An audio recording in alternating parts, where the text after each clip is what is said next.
Brad Graham, and on behalf of our fabulous staff and events team at the store, we welcome you to what is going to be a great event tonight. We're so glad all of you could be here with us. It is truly an honor to have Pete Buttigieg this evening. Tonight, he will be discussing his new book. It's called Trust, America's Best Chance. Mayor Pete, we have very fond memories of hosting you for your first book, Shortest Way Home, last year. That was when you were just launching your presidential campaign and when nobody knew how to pronounce your name. Well, you went on to captivate the nation. Everyone learned to pronounce Buttigieg. And of course, we like to think your P&P event helped catapult you from the mayor's office in South Bend, Indiana, to winner of the Iowa caucuses in February. Campaigning during those months, you provided all of us, all Americans, with a refreshing example of what political discourse can and should look like. And you won even more admiration when you put aside your own presidential ambitions to help the Democratic Party coalesce around Joe Biden in hopes of beating Donald Trump. So thank you for reminding us that there are still at least some people in public life who put the public interest above their own. Mayor Pete's new book is, in his words, and as the title suggests, an examination of the role of trust in America's past and present. Trust, he says, is an essential topic. And one need only have watched the mendacity and verbal contortions emanating from the White House about Trump's medical situation these past few days to appreciate the corrosion of public confidence that occurs when our political leaders prove so untrustworthy. But how do we return to a place of trust between and among citizens, our government, and our institutions? That is the vexing question that Mayor Pete tackles in his new book. Before I turn the floor over, let me just say one other thing about Pete Buttigieg beyond his obvious innate political talent and eloquence. He's a literary fellow, as anybody who has read his first book surely knows. A lifelong student of history and literature, he appreciates that immersive reading and writing leads to deeper thinking and often to a deeper truth. So as a public servant and as a literary man, he really is the perfect person to write a book about trust in the body politic, especially at this terribly precarious moment we find ourselves in. In conversation with Mayor Pete tonight is a dear old friend of mine and former colleague, Michel Martin. Michel, it is great to see you on our P&P live stage. Thank you for being here. Michel is a familiar voice on NPR, weekend host of All Things Considered, and for many years, the host of Tell Me More, a program she launched on NPR in 2006. Over more than 25 years in journalism, she's worked at the Washington Post, where we first met, the Wall Street Journal, and ABC News. She's been a guest commentator on many, many, many network news programs, and along the way has won an Emmy and a stack of other awards for her reporting. It is such a delight to have both of you with us. We are thinking of this as the world premiere of Mayor Pete's book. It comes out actually tomorrow. So thank you both for being here. The floor is yours. Enjoy the event. We're so happy to have you. Lisa, thank you. Thank you so much for having us. Mayor Pete, thank you for joining us in conversation. And thank you to our ASL interpreter, Paris, as well. So thanks. I'm so glad everybody is here tonight. And Mayor Pete, I didn't have the opportunity to read your first book. So if you mind, like, jump in the Wayback Machine with me for a minute and just tell me, like, why you decided to go into public service to begin with. Great. Well, first of all, thanks for the chance to have this conversation. Thanks to Politics and Prose, a real institution and a place that I love visiting every chance I get. And thanks to everybody who's joined us this evening. You know, my journey into public service was kind of roundabout. I grew up in a family that was maybe not politically connected. I don't think I ever met an elected official when I was growing up, but very politically aware. Always watching the news, always talking about what was happening in the world. And it was really when I, maybe a little bit in high school, but really when I got to college and was at a place that was soaked, among other things, in memories of, for example, the legend of President Kennedy and what he had meant to the community at Harvard, that I began to think, like, maybe you don't have to be from a political family to make a difference, and began to envision myself in that way. Mostly interested in national and international politics, only to find that the greatest sense of purpose that I would get in my professional life at least certainly up until the time I ran for president, was to look closer to home, a place that maybe I was running away from a little bit because I grew up in a community like so many in the so-called Rust Belt, where you kind of got the message that success had to do with getting out. And yet the more time I spent away from South Bend, the more I began to feel this kind of tug that then became a draw and eventually became a kind of militant identification with the struggles of my city that led me to want to be a part of shaping that city's story and ultimately becoming mayor and having the privilege of serving during an extraordinary kind of turnaround decade in the life of our city. Were you torn between sort of, the kind of the idea of the man of action and the man of letters? There are periods in world history where those are not seen as incompatible, but unfortunately in the present moment, they stereotypically sort of are. Were you ever sort of torn between being a writer, as Lissa pointed out, that you obviously love to write? Totally, yeah. You sort of torn there, and how did you kind of decide that, or what was sort of the genesis of the idea that one or the other, or maybe I could do both? Like, how did you sort that out for yourself? Yeah, I think that I viewed writing and certainly art as this kind of really worthy pursuit, but one that was also kind of solitary and a step apart from the world. And then I thought about politics and policy and how much I cared about that and how different it was. And I always felt this kind of tension inside my life between those two instincts. One, to sit down in a quiet room and think and write, and the other to get out there and pound the ground and knock on doors and be part of activism and activity. And I'm not sure I've even now quite reconciled those, other than that I've discovered you can be active in public life and also write. If I were more talented as a writer, I would have become a novelist, but that I still think might be the highest level of all. But found that I could write and tell stories, not just my own story, but the stories of others. Part of maybe the most fun I had in Shortest Way Home was writing a chapter that takes place before I was even born, based on interviews of people describing what South Bend was like in those days. And similarly, when I was writing this book, Trust, really enjoyed kind of digging in and researching a lot of different moments in American life and American history, and trying to bring them all together to this moment we're living in right now, where so much depends on our ability to build up a greater level of trust. So let's dig into the book. And we started, in the spirit of full disclosure, we started our conversation about the book on Saturday, on the Saturday edition of All Things Considered, which I know everyone here studied closely, and I know that everybody heard it, so I don't really need to. But just for the 5 people who may not have had the opportunity to hear it, I just want to sort of start where we started then, which is, how did the idea of trust as kind of a defining issue or cause come to you? Because I think that most of the people listening to our conversation will notice that a lot of people a lot of people feel that there's something wrong with the way America functions at the moment. And a lot of people have tried to sort of put their finger on what that is.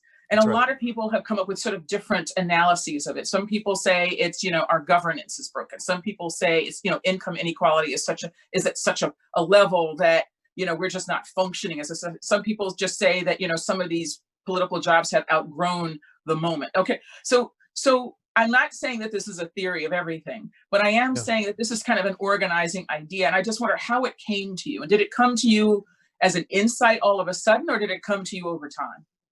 So I think it gathered over time as I was trying to make sense of some of the biggest crises and patterns going on around us, including the ones you were mentioning.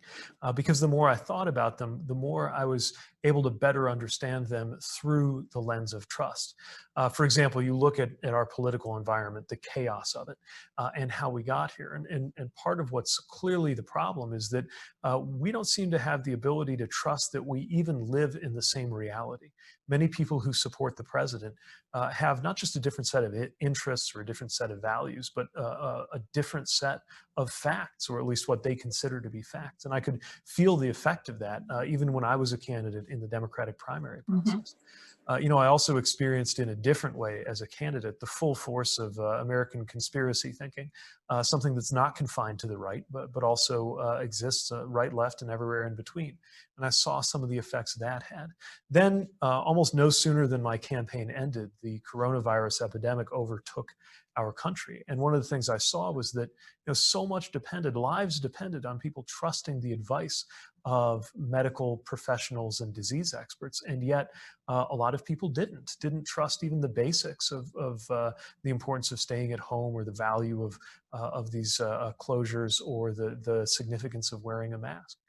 In many ways, I think all of this has actually come to a head, though I never would have known this when I was writing the book earlier this year, in the news of this week. Consider, for example, this character who we're all learning a lot about, the president's doctor. Here you have somebody who's connected with three of the most prestigious and important institutions in America.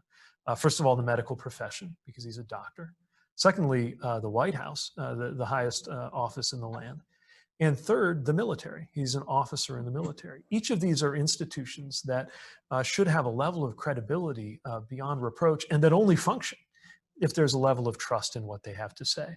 And yet each of those institutions, we've seen it, even leaving aside party politics, we've seen how it's been degraded in this moment. And so, whether we're confronting the most acute challenges of our time with the pandemic, or the awakening around racial justice that's going on in our country right now, or challenges that are coming at us from the future and invading our present, like the emerging role of climate change, the ability to deal with any of them, in my view, really does depend in so many ways on whether we can establish a greater level of trust in our institutions and in each other.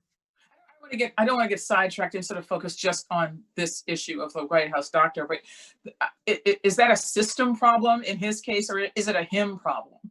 I mean, the fact is that the White House doctor has been giving conflicting messages. He didn't have to. Right. Yeah, So, and there's no question that there's no question that he's making certain, or is it a reflection on his decision to behave in that fashion? Yeah, there's no question that he's making certain choices and will be responsible for those. But I also think that there would have been a time not long ago when, even with the kind of muddled things that he's saying, all of us would have thought, well, there must be some way that all of this is true, because it's the White House talking, Mm-hmm. it's a military officer talking, it's a doctor talking. This must make sense.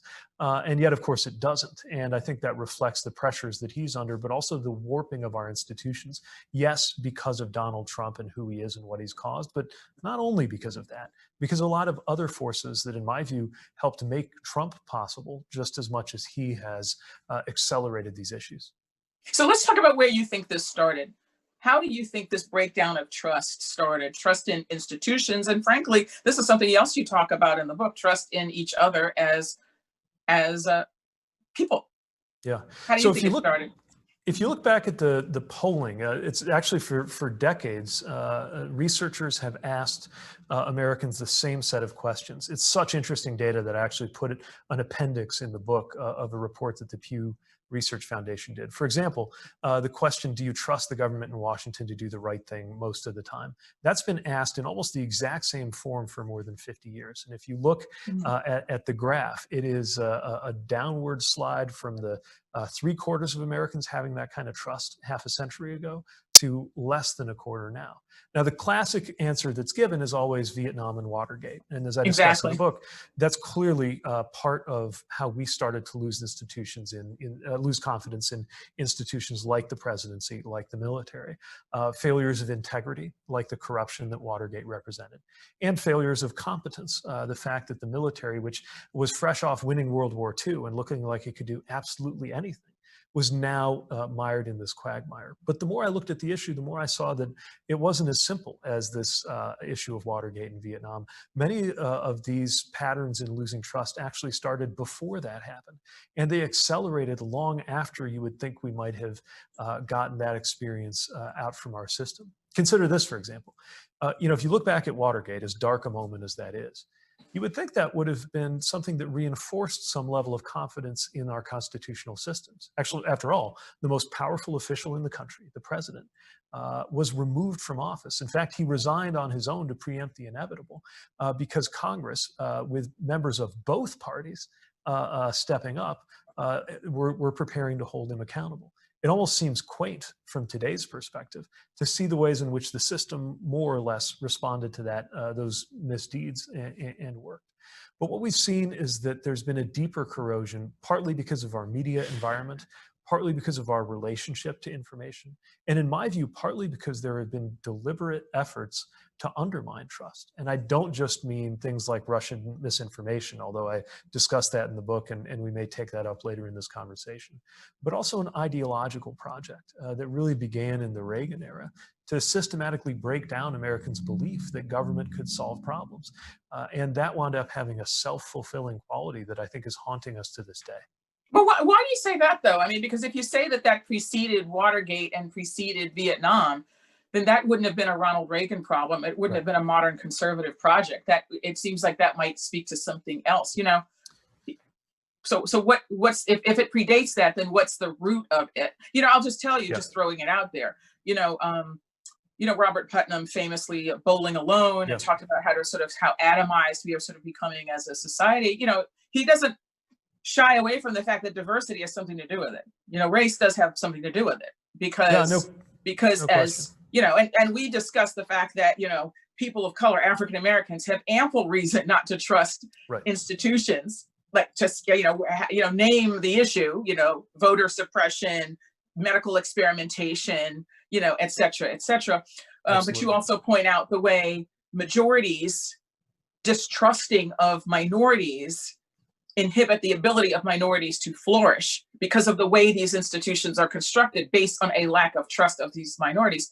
So some people argue, and in fact, I don't want to attribute this to conservative thinking overall, but I remember in response to Robert Putnam's work around this, some, you know, conservatives argue that this is what happens when you have more diverse environments because people don't know each other enough to trust each other. So there it is. Sorry.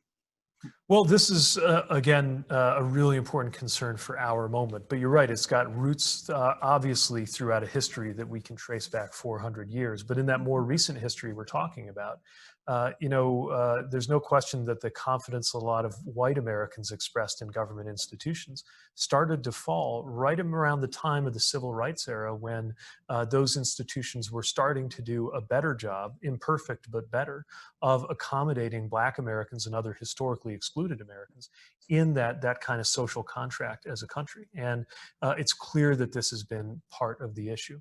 At the same time, I don't think it's automatically the case that diversity flies in the face of trust. It really depends on whether we can build enough overlapping circles of belonging that make it possible for people to view their experience through the lens of others. Unfortunately, our circles right now are not so much overlapping as they are concentric, especially if you look at the media environments.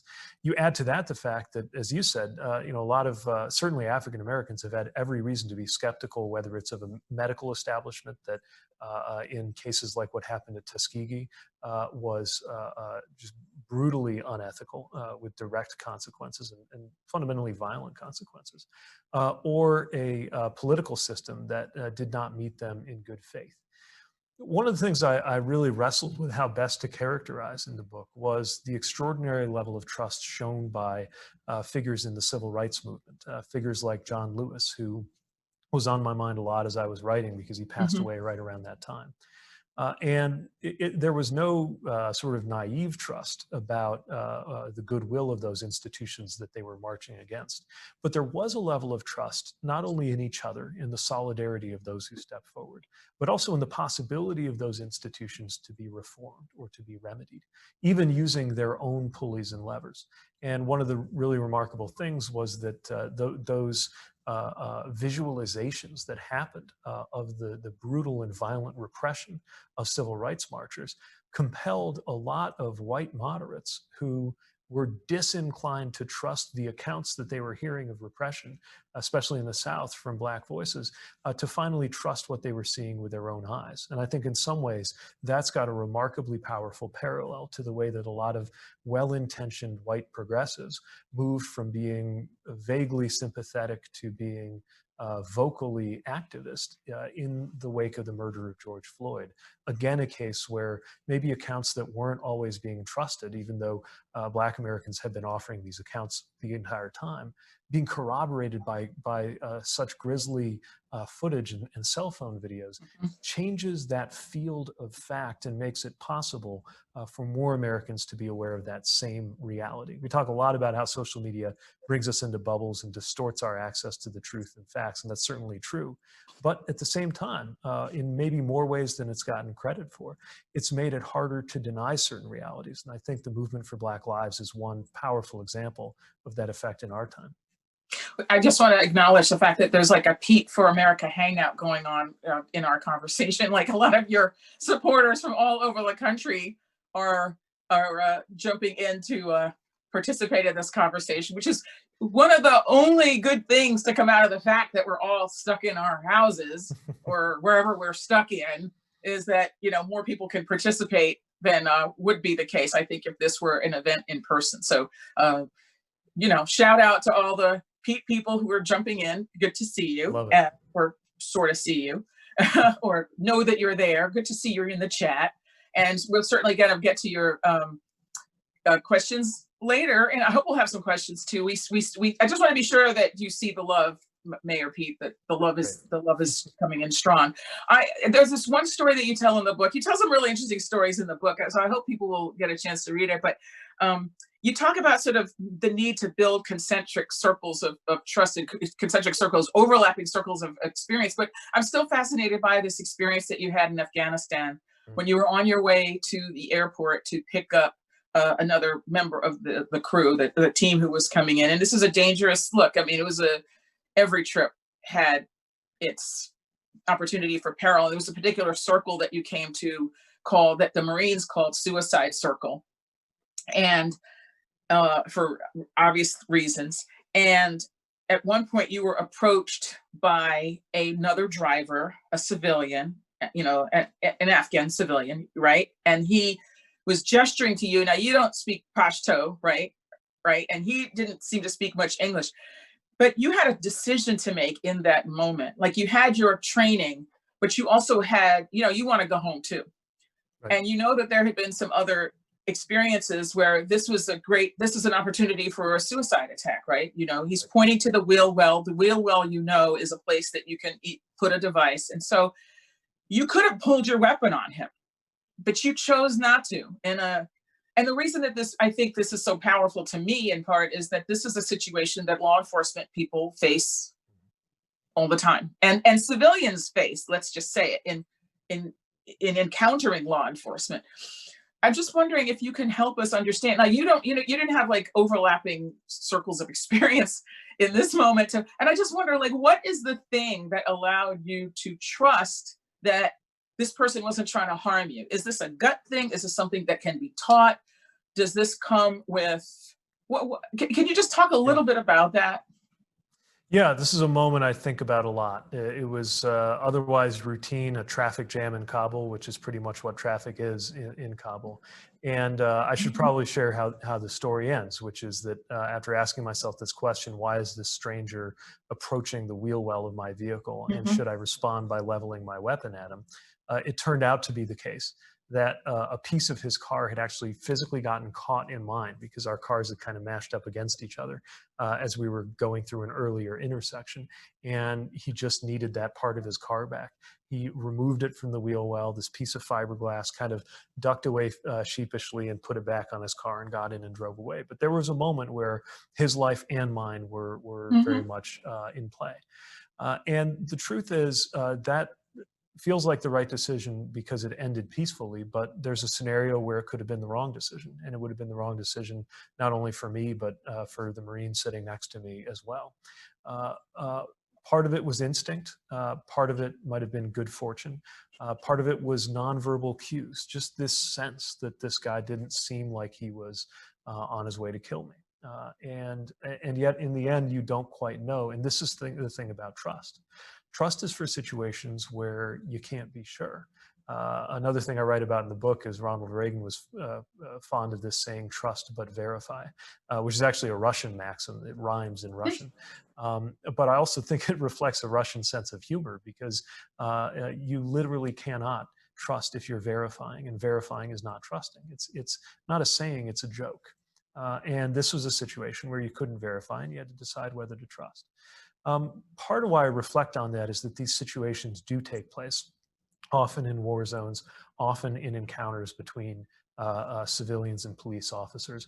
And what goes into the decisions people make are things like experience, things like training, but also things like bias. And we need to recognize that trust is another one of those things that has not been given equally in this country.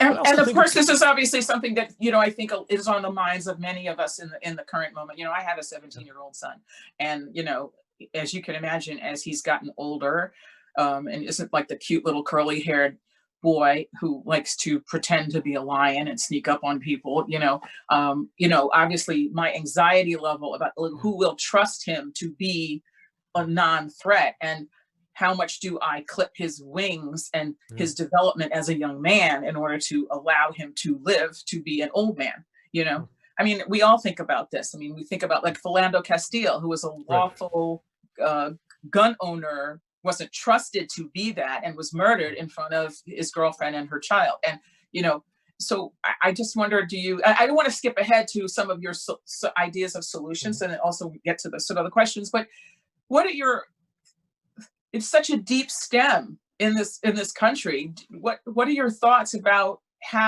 whether and how such a deep stem can be overcome? Well, first it has to be named and examined, and racism is clearly the deepest well of distrust that we have in this country. And there's nothing symmetrical about it for the experience of white people and of Black people and of other people of color. But what we know is that when we examine it, we can also find ways to do something about it. It starts by naming it. Brian Stevenson eloquently has described the presumption of dangerousness and guilt that just in and of itself becomes a weight that impacts certainly every Black man in this country, not only in these deadly situations like police encounters, but in routine situations like walking into a store or around a mall or down a street. That in turn provokes reciprocal reactions that can affect the way every routine bit of your life goes, in addition to these dramatic and sometimes horrific and violent situations that we learn about on the news. Now, it's also clearly got to be the case that there are ways to overcome this. If, for example, the kind of reconciliation and reintegration that's gone on in countries that have come through experiences of genocide, Rwanda comes to mind. If that's possible, it's got to be possible that in America, which has had its own genocidal past, there are ways for us to undertake the kind of process of regard for one another that will be needed in order for this to be stamped out. I think we would be naive to suppose that it's easy, but we would be mistaken to believe we can get much further as a country without it, because we've clearly taken the American project as far as it can go without confronting these demons that really live in the fabric of American life. Well, let's talk a little bit about what your prescription is for America for overcoming these trusts. I'm not sure that Rwanda is the example that we want to cite right now, given that this reconciliation has also come at the price of deep authoritarian impulses on the part of the current president, and a lot of, just steps that just would not be tolerated in the United States, like changing the national language overnight so that you could disenfranchise a whole generation of people or mandating that the parliament be gender equal, which of course the outcome is one that we might applaud and think was appropriate, but that's not something we would tolerate. So tell us, what's your prescription for restoring trust in America? So there aren't easy answers, but I did find some patterns in ways that people and societies and even countries can cultivate trust in a hurry. Here's the problem. The surest way to establish trust is to do the right thing in a very predictable way for a very long period of time. That's how the most robust and steady forms of trust are developed. Trouble is, we don't have a lot of time. We don't have a lot of time within America to come to trust one another. We don't have a lot of time with respect to our institutions to build up the kind of trust in science and medicine that will be needed in order to confront the coronavirus or climate change. And frankly, America doesn't have time to reestablish the credibility that we're going to need in order to survive and be secure on the world stage. So then the question shifts to not just what are the most enduring sources of trust, but how do you get trust at warp speed? And there are some examples of that. One of them that I cite is by analogy to the experience of military service. Not the kind of trust that I formed with people by the end of my tour who I'd served with, and I felt like I really understood their character and I would trust them with my life because I know them so well. But the fact that some of those same people I had to trust with my life the moment I met them. And I think it's worth thinking about those circumstances where we come to trust somebody before that trust can be vindicated, can be corroborated by experience. In some ways, it's true in the interaction that I had with that individual out on the street outside of Masood Circle too. So how do we do that? Well, sometimes that kind of trust arises because you're put in a situation where you need to count on each other. And I think America as a whole is in exactly that kind of situation. Oh my God, you're not telling us we all have to go out in the woods and fall on each other, do we? Because I'm just not doing that. I'm sorry. I don't think it'll come to that. Not doing it. All right. You could argue that the election itself is a kind of trust exercise. Interesting. Okay. It's an exchange of trust between citizens and our leaders. The founders, back when democracy wasn't so fashionable, even their limited version of democracy as they had imagined it, which of course didn't include most Americans, but even that seemed radical. And the question was, how can you possibly trust the people that much? Of course, others were wondering, why should the people trust government that much? And you could view the entire Constitution as an attempt to create a kind of stable balance of trust between the governed and those who govern. Okay, well, give us some ideas. You said we don't have a lot of time for. I think a lot of people would agree with you. So, what are some practical steps that people can think about and perhaps even consider implementing or working toward after this conversation? One, I'm a fan of national service, not mandatory, but creating as many voluntary opportunities for people to serve as possible. The military may not be for everybody, but different opportunities to serve in a climate corps or an expanded version of AmeriCorps create more of those overlapping experiences that create a sense of belonging that makes it possible to build greater trust. Another thing that I think we should look at is structural reforms in our democracy. Again, one of the reasons that we don't have the trust we should in our institutions is that they become, in some ways, less representative over time. Why should a citizen of the District of Columbia trust the federal government when it literally doesn't give them a voice in the US Senate? Just to take one example. And we've fallen out of the habit of constitutional amendments when our country, as I talk about in the book, used to produce a substantive amendment at a pace of roughly once per decade. We haven't really done it in about 50 years. And when you look at gerrymandering, the role of money in politics, the need for a national popular vote, the right of citizens of DC and in Puerto Rico, if they want to be states and have that representation, that I think would go a long way toward our elections having more credibility. These allegations of voter fraud are almost always false, but it is true that our elections have been twisted in a lot of ways by structural problems. So that's the second big category, structural reform. The third, and the most interesting from the perspective of international relations, is rising to deal with an emergency. America got about 100 years worth of trust on the world stage in a matter of about 4 years because of the way America mobilized to confront the threats to democracy during World War II. And by mobilizing so swiftly, the US really earned a level of credibility that would ordinarily take much longer to establish. Now, unfortunately, we've squandered that credibility in our time, but for better or for worse, major world historical crises on par with the crises that confronted the world during World War II are upon us again. To name two very obvious and glaring ones, the pandemic that we're dealing with right now and climate change that we ought to be dealing right now.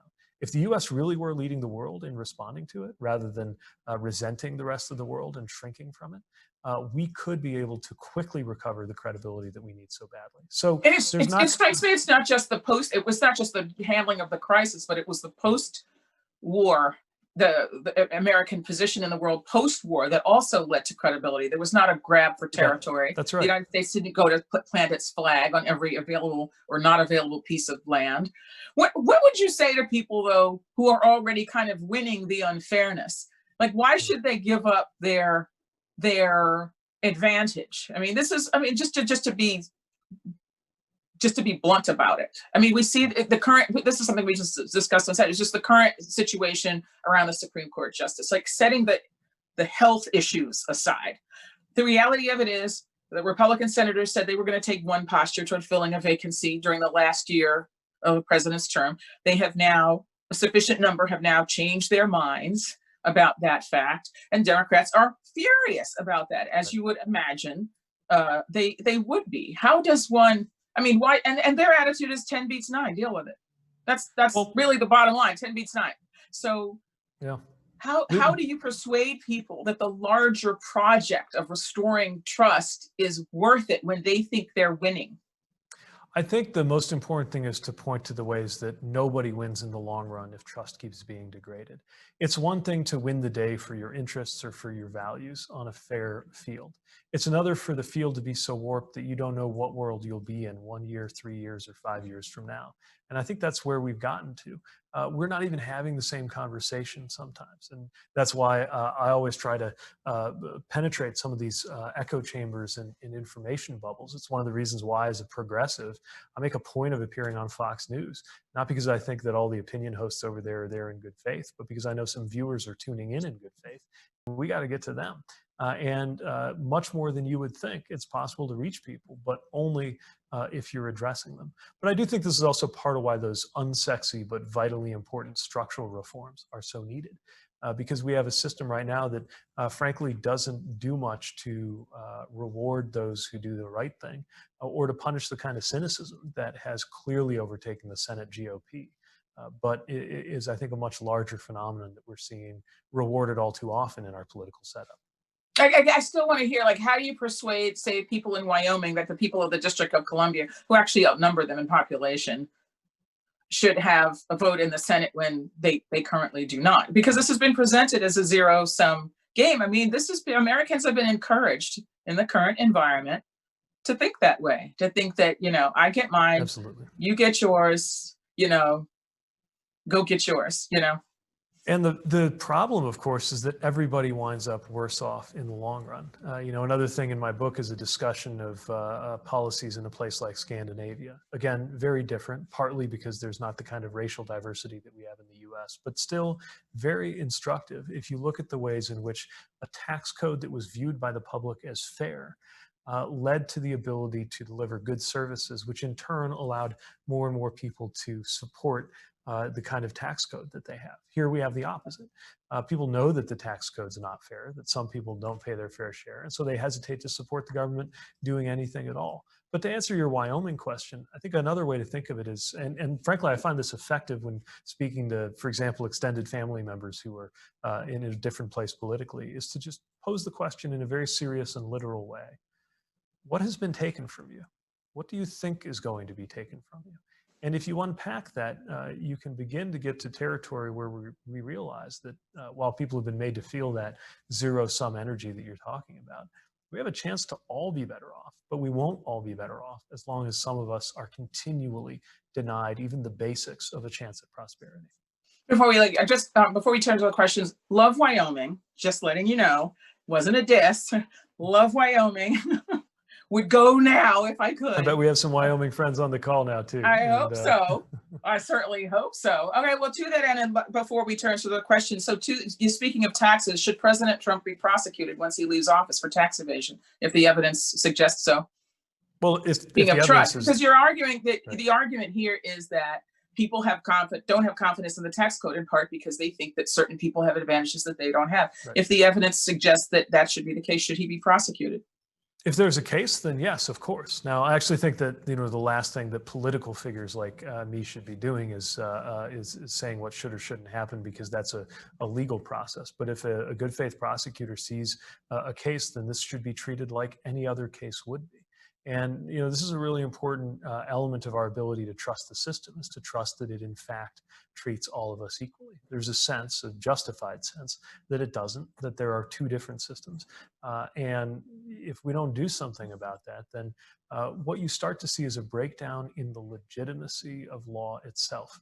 One thing that's been observed, coming back to the subject of policing, is in areas that have had greater struggles with police legitimacy because of things like bias or violence, in policing, there winds up being more crime between civilians as well. And the Hmm. reason is that people are less likely to, for example, if there's unfortunately often the most violent crime is between teenagers. If there's a beef between two groups of teenagers, and they, and perhaps even any parents or grandparents involved, just don't believe that the police are legitimate, then they're going to be unlikely to call on them to intervene when there's a cycle of violence going on. And so the cycle will continue and become more and more violent. That's why I think some of these political frames that try to meet concern about police violence by pointing to crime among civilians misses the point, which is that the more legitimate the police are viewed to be, the less their services will actually be needed because the society becomes less violent. Let's go to some questions from the folks here. Oh, got a few. We got a bunch. We have a lot, folks. I'll do my best.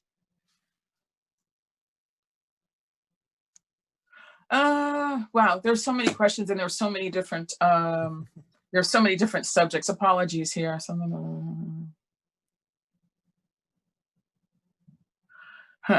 Okay. There's so many questions, folks, that I'm trying to figure out what is the I'm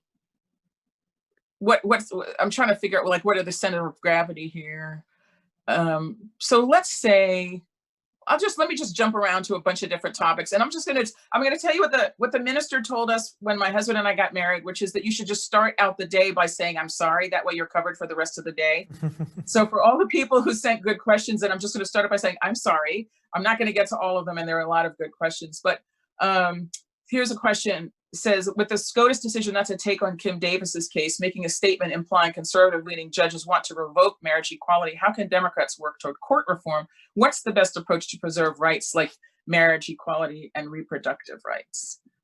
So, I've long been interested in the opportunities for bipartisan court reform that just makes the court a less political body. Like many Americans, and certainly like many gay Americans, I was alarmed when I woke up to the news that Justices Alito and Thomas, in the course of this document indicating the denial of this Kim Davis case, more or less called, not in so many words, but pretty clearly called for the court to revisit or overturn the decision that makes my marriage possible. And, so many Americans in different ways have seen their rights come up for debate. It is a difficult time for the LGBTQ community, knowing that so many of our marriages exist by the grace of one vote on that Supreme Court, and knowing what the agenda of this president is when it comes to this nomination that they're trying to push through. It's one of many reasons why we really need to mobilize around this moment.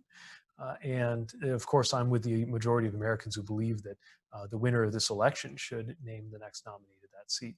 But this is also another of those moments where elections have consequences, and we should make sure that the results this fall send a very clear message that this kind of reversal and denial of rights is not okay. And that message has to be sent in a powerful enough way that not only the White House, but the Senate GOP feels it. Because I think it's the only way to reunite them with their conscience. And that means a decisive effort and victory in the fall for those who think that these rights are important and deserve to be preserved, whether we're talking about marriage rights or choice or any other rights.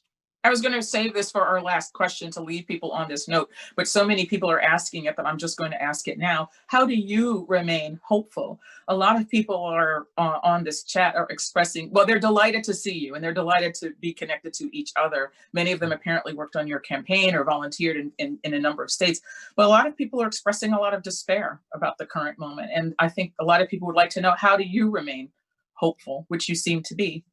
Well, part of what I do is I think about the 2020s. And, this year, there's a joke that says, what a long decade this year has been. I mean, it doesn't even feel like the same year that began with the impeachment of the president and included a presidential campaign that my campaign only ended a few months ago, and then went through the murder of George Floyd, the arrival of the coronavirus, just one after another events really punching America in the face in terms of just the way we get up and respond to the news. But here's the thing, 2020 is not over. And the story of this year even has not yet been written. And one of the most important chapters is about to be written. So the first thing that gives me hope is to remember that citizens' moment of maximum power is the moment that's coming up right now. A second thing that gives me a lot of hope is to think about what the 2020s might be like as a decade. I think that there's certainly a very dark path, a possible path, where this becomes the decade that America gets swallowed by the corruption of our institutions, ultimately defeated by forces like white supremacy, and enters into a decline that is probably the most important thing to happen in the 21st century and is bad news for democracy itself. That ghost of Christmas future is out there, but it's also very possible, and if we get this right, probable, that this becomes a decade where the American majority that believes in racial justice, the American majority that believes right now in higher wages and making sure everybody gets health care and LGBTQ equality and choice and more investment in public education and stronger infrastructure and true democracy and all the things we stand for, that majority is actually vindicated and heard. And if that actually happens, the decade we're living in could go down in history as the decade that led to something we've not yet seen on this earth, which is an America that by mid-century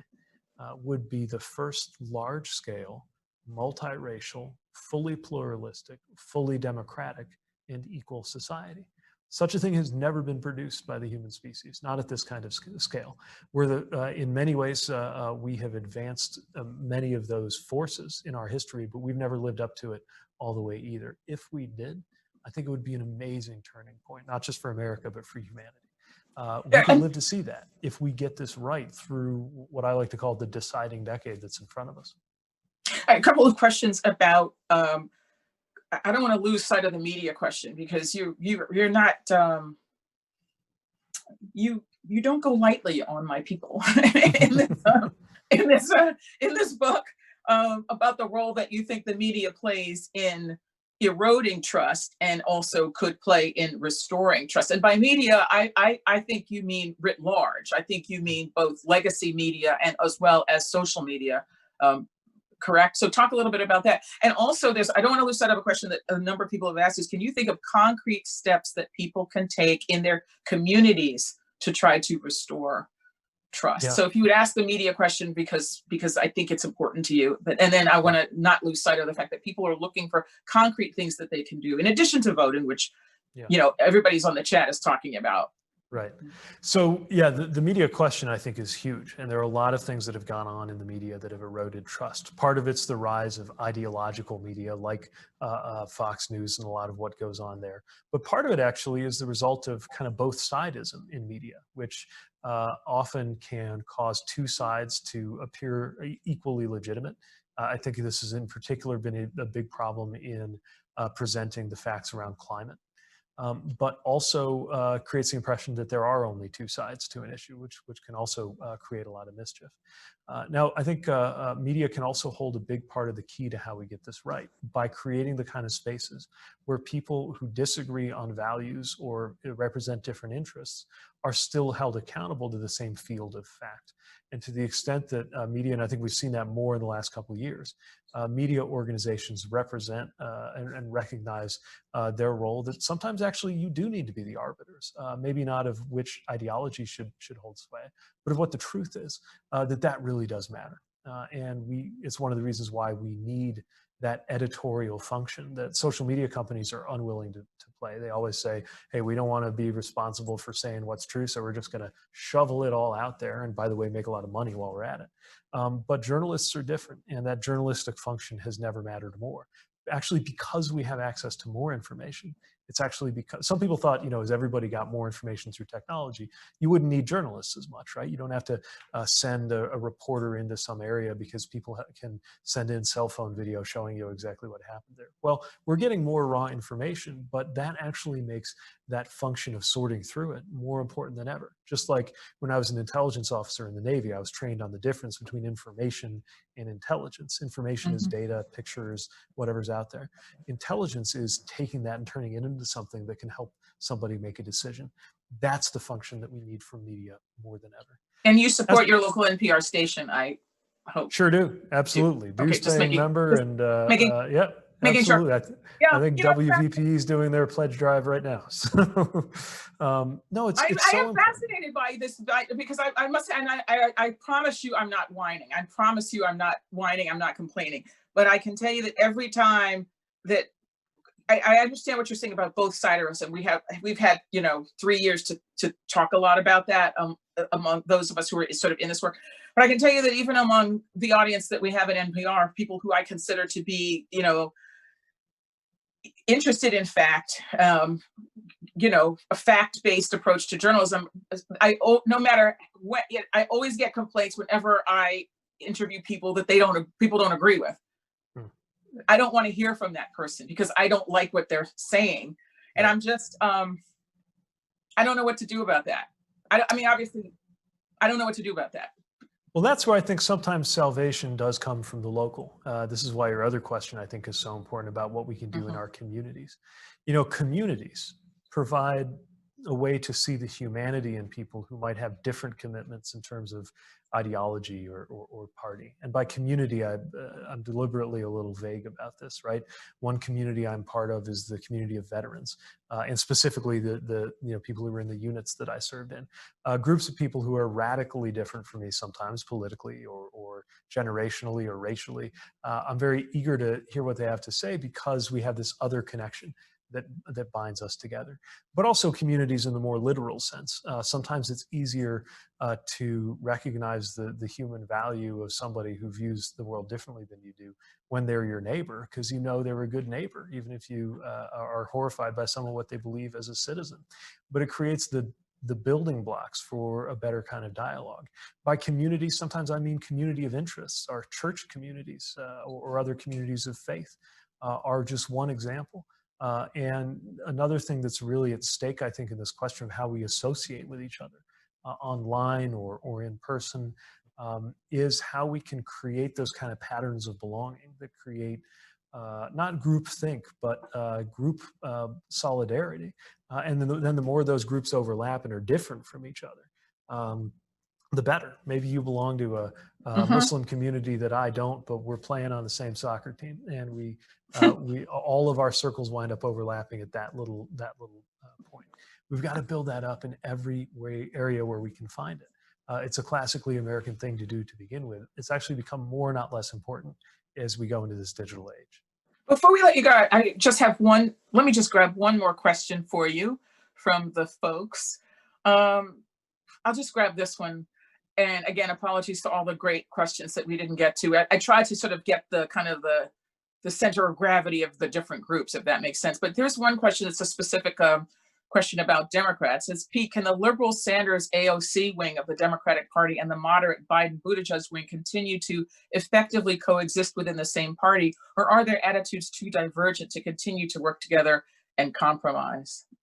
I think we can. In fact, one of the things that really encourages me just in terms of the politics of this moment, and I know we're not encouraged by much about politics these days, but I watched the Republican convention, and one thing that was missing was a lot of Republicans. It seems like many of the prominent figures from the Bush era, for example, are so horrified by the Trump era that they want nothing to do with it. Contrast that to the Democratic National Convention, where you saw folks like AOC or Bernie, and actually Republicans like John Kasich appearing on the same program, sometimes on the same night, with a lot of folks like Joe Biden or me or others in between. And what that shows is not that we're pretending to agree on everything, but that we're recognizing a common set of values and a common desire for our country to move forward. Now, that takes a certain kind of flavor during election season. It'll be different when, if all goes well, we're actually governing. But I also think that's when it becomes healthier. Frankly, some of our arguments a year ago were, I think, more ferocious because they were kind of academic. We were debating how far to go in a perfect world where we could do anything we wanted. In a few months, if all goes well, Democrats who've been debating what we would do for a long time will be responsible for actually getting stuff done. And I think that will lead to a debate and sometimes a tug of war that is fundamentally accountable to reality, because we'll actually be doing the things that we said we'd be doing. And that'll make it both harder and more productive. Well, thank you so much for visiting with us. I still want my button. I was explaining that the book is fine, but I want some campaign swag. I was following the campaigns in South Carolina before we got shut down on travel, and my efforts to get a Pete button eluded me. So I expect you to restore trust and make sure I get a button. We'll see what we can get you. I think we all. Thank you so much for conversation. Thanks so much for doing this. So thanks to the audience, which, as Michelle was saying, Mayor Pete, there, if you could see the chat column, there are people tuning into you from all over every corner of the country, which is just a testament to how much hope and belief you've inspired in people, and you continue to. I know we are going to see a lot of you. We hope we're going to see a lot of you in the future. That gives me some comfort, I must say, and I'm sure many, many others. Everybody, here is the book. Michelle just showed it also. Hot off the presses tomorrow. Michelle, you are the interviewer extraordinaire. What a pleasure to have you both. What a great event. I think it could have gone on for hours. I just want to show everybody my Malta. I know there was some conversation. It was from the summit. I didn't put that there just to score brownie points. That really is in my office. That's from us when I was a White House correspondent at the summit. It's a historic moment. So you need to read this book, but you also need to read Mayor Pete's first book, because then you'll hear a little bit more about Malta. So thank you both. Good luck to everybody. Stay well read, and be safe. And thank you so much for coming. Same here. Real treat. Thank you.